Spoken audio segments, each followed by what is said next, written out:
Hey guys, reviews and more, back with another fragrance review, this time from Ross, 100ml bottle of EDT Chrome United for under 25 bucks, just barely. As always, if you like the review or the channel is helpful to you, hit the like and subscribe button, as that really does help out the channel. Now, my suspicion, this is a flanker of Azzaro Chrome. This is Chrome United. It's a little more of a simplistic breakdown of the notes. Based on the notes, I'm thinking it's going to be somewhat of a freshie, but not necessarily all the way. So let's go ahead and pop this thing open real fast. Once all the cellophane noises are over, I'll tell you about the notes and what I suspect is going to happen with it. So this is Azzaro Chrome United, again, a flanker to the original Chrome. It came out in 2013, so this is a 12-year-old fragrance. Not that really means a whole lot, but it could be dated based around that time period, so who the heck knows. But this is going to have bergamot, coriander, Szechuan pepper in the opening notes. So that to me seems kind of spicy, even though that citrus is in there. Middle notes of violet leaf and black tea. That to me is green and smooth. Anytime I see black tea, I'm usually kind of happy because I like tea notes. I find them very smooth and pleasant overall, even sweet. Then we also got base notes of white musk and cedar. So a very basic masculine kind of note breakdown at the bottom there. So let's see how this goes and what all happens with it.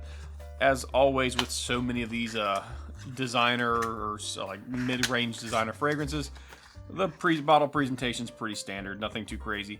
Now the color makes me think, oh, this is going to be a blue fragrance. Duh, look how blue it is.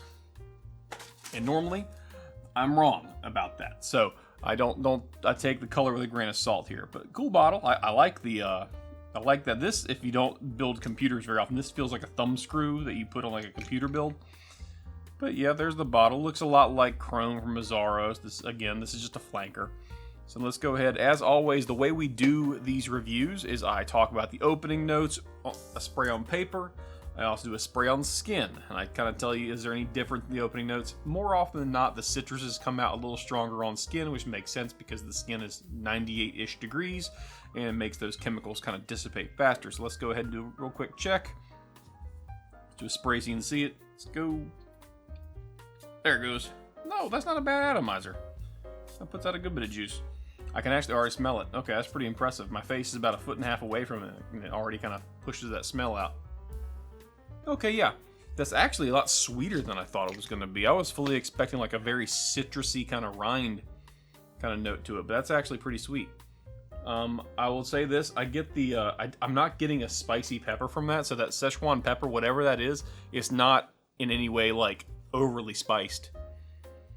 I mean, it's there, but it's very faint. And honestly, it's sweeter than I expected. That could be just the tea and violet leaf notes kind of already coming out, so that little bit of sweetness. And really, it's not even that strong. I'll be frank, it's not that strong of a fragrance, at least not on paper. I got a little push in the beginning, but it's not super big. Let's go ahead and do some wrist sprays. Do 2 big ones, let it flash off that denatured alcohol element. This is an EDT concentration, so I'm not expecting this to be a big, pushy, longevity-driven fragrance. This strikes me as what will probably be like a gym scent, for lack of a better term. Short term, 4 hours, kind of get things going. That's my prediction. We might see something different. It's a little more citrusy on the skin. That's not shocking. I get a little more pepper on skin. But again, it's not crazy. It's not like you're getting hit in the face by pepper. It's just kind of there. It's not unpleasant. It's just kind of, there's nothing really to write home about. I like the black tea note because that's coming out quickly. That tea note is there. Really, you could almost put that in the top notes. Fragrantica has it listed as a middle note. It could be a top note because it comes out that fast. I don't know about the projection yet. Or longevity. We'll talk about that when we get back. So you're going to see me split off, and it's going to like blip for a second. That's going to be me taking a few hour break, and it could sometimes it's the next day depending on how long this thing lasts. I think this will be just a few hours based on my understanding of the fragrance, and Azzaro Chrome generally not being a super long lasting fragrance, especially in EDT. But we'll jump back in just a few minutes, and it'll be like a second for you, but for me it'll be several hours, and that's where we'll go from there. Alright, we're back, and it's been a little while, so let's go ahead and talk about Azzaro Chrome United performance and the note breakdown as time goes on. I've even got my little original tester strip right around here. It's the next day. This tester strip actually still has some fragrance on it. It's not super strong, obviously. I'd say this fragrance lasted on skin and on me for about 4 hours. Again, that kind of makes sense for what it is. I mean, Azzaro Chrome doesn't have a huge, long-lasting presence, so a flanker probably wouldn't either. As far as the smell breakdown, it's excellent. It's a very nice smell. It's nothing groundbreaking. It's fairly linear. If you want to just have a kind of overall broad, like real-world interpretation of what it smells like, think about a very clean kind of shower gel smell. That's what you're getting from this.